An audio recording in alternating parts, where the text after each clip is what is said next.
Well, hi everyone, welcome back to the channel. Today it's Monday and I've been servicing the 6930 today, and we've just cleared the grain store out ready for barley harvest, which is going to be in literally the next couple of days. And then this morning, sort of late morning, we had this dropped off, which is a demo tractor. Here it is, for anyone, you guys who haven't seen. It is a Case Puma 165 CVX. I saw it at the Norfolk show and I had a word with Ernest Doe about it. It wasn't actually this one, it was a slightly different model, slightly larger, but I had a word with Doe's and I said, have you got anything sort of in the 150 horsepower range, basically to compete with the 6155R? And this is what they came up with. And it's literally brand new, hasn't done any hours, I think it's done 30 minutes on the clock. Brand new from Austria, so these are made in Austria. For anyone who didn't know, CNH Case New Holland is the brand name, and it's got a Fiat powertrain engine. It's a 6.7 litre engine. I'll just pop the bonnet. It's a 6.7 litres, and it also has the Vario transmission, which is on the multi-controller, which you'll see in the cab. So there's the engine. I must say I'm very impressed with the build quality so far. It's really nice, really well thought out and very well put together. I think the reason why you would go for one of these over the New Holland though really lies in the cab, as we shall find out in a bit. I haven't taken it down the road, haven't done anything with it. I'm hoping to put it on the baler tomorrow, put it on the bale trailer and cut some bales. So really well thought out, really nice. You got your toolbox there, AdBlue, fuel, diesel, radiators here, you can just blow them out. I must say, quite simple design for a modern tractor. I know it's got the variable geometry turbo, which a lot of people don't like these days, for your emissions, but it's got the tried and proven Iveco Fiat powertrain emissions AdBlue system on it, so it is really well thought out. We've got the new design over the previous 175, sort of 165, which was slightly different shape, so they've obviously changed the design. Bit like Marmite, you either love it or hate it. I think it's quite good. I think it's quite futuristic, something a bit different.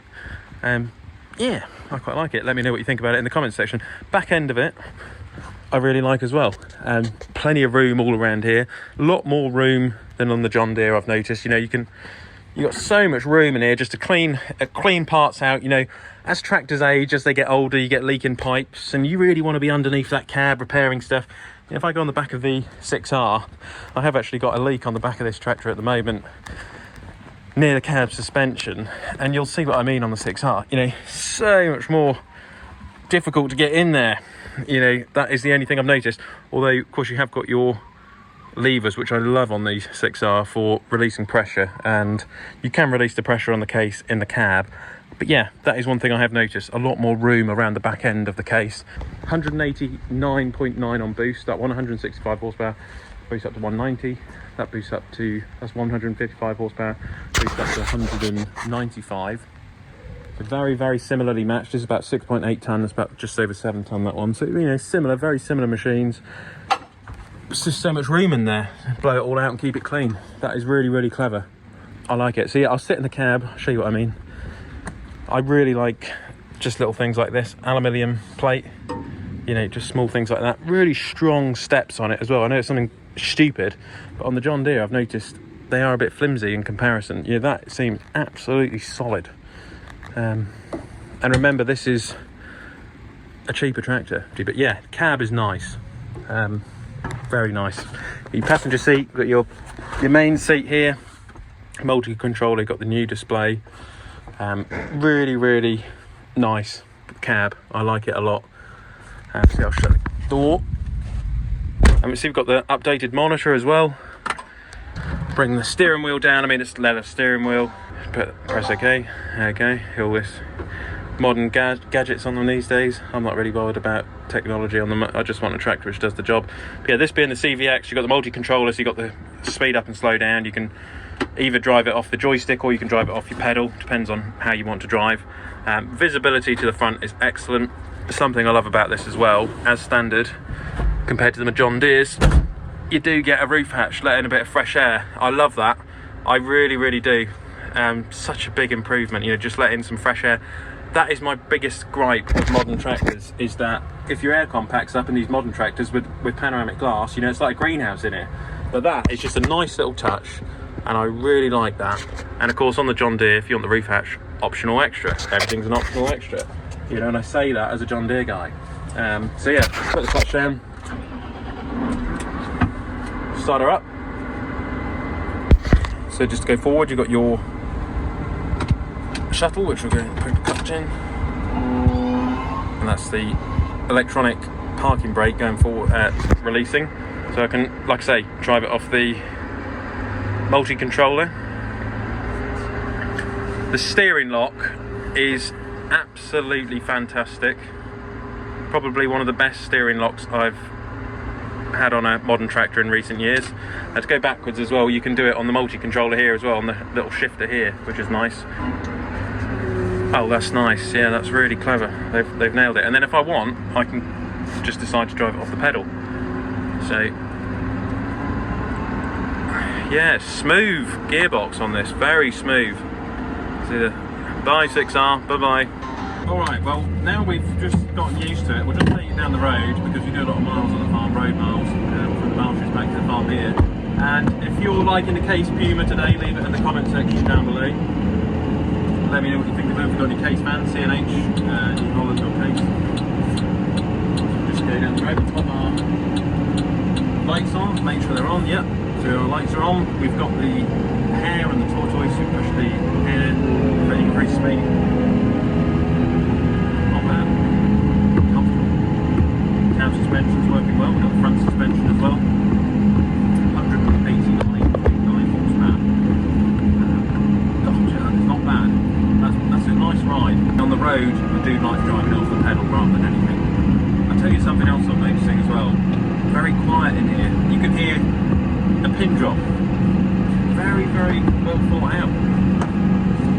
Right, now this is a really good test here because this road is really, really rough. It's filled with potholes, and whenever I'm in the 6155R or the 6930, it throws those tractors around like you wouldn't believe, and the ride is awful.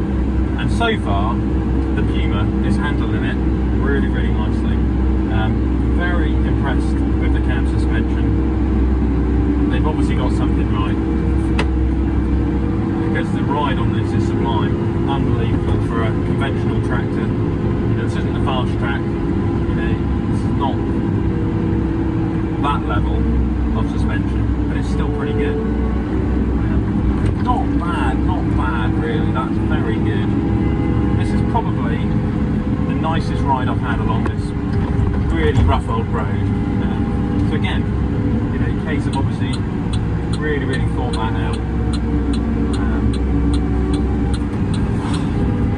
It's good, you know, it is good. Right, we'll open her up on the main road when we go to the marshes and pop her into third range. I'm blown away. Take your foot off the accelerator, it'll come to a gradual standstill like all the CBX gearboxes. Sort itself out.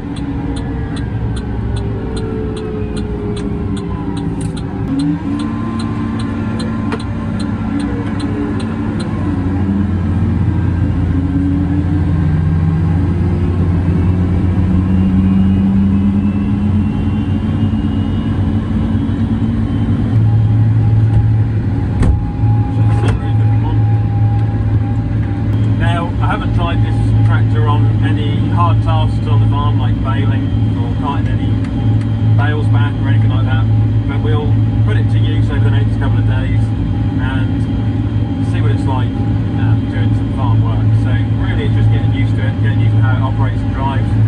So far, first impressions are very good. Ride's sublime, cab suspension very good, front suspension's great. You know, for our small farm and for what we do, something like this will be absolutely perfect.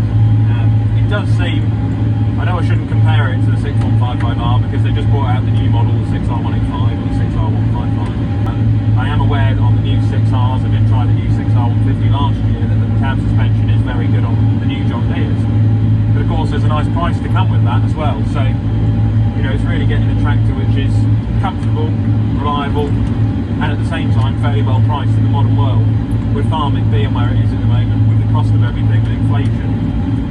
I've been a John Deere guy all my life, but at the end of the day, it's not a bad idea to have a look at some other options out there, some other brands which are potentially more affordable and will do the same job. You know, 3-year, 3,000 hour warranty on this, attractive price. Deere. What's not to like? So there we are, we're down at the Broads. Leave a comment in the comment section what you think of it. So far, first impressions, it's early days yet. So far, I really like it. We'll put it to work tomorrow. But yeah, I really like it. It is sort of a really nice, compact size. It turns really well, really comfortable on the road. And like I say, it's literally straight off the line. These are made in Austria, as opposed to Basildon with the New Hollands. You see there. Yeah, I like it. So I'm going to take this back to the farm. Got a little hay field over there. We just got to check on the way home. And yeah, leave a comment in the comment section what you think of it. And could we see a Puma replacing the John Deere? Leave it in the comment section. Keep liking and subscribing. Catch you in the next one. Click here to subscribe to the channel. And click here to watch another Olly's Farm video.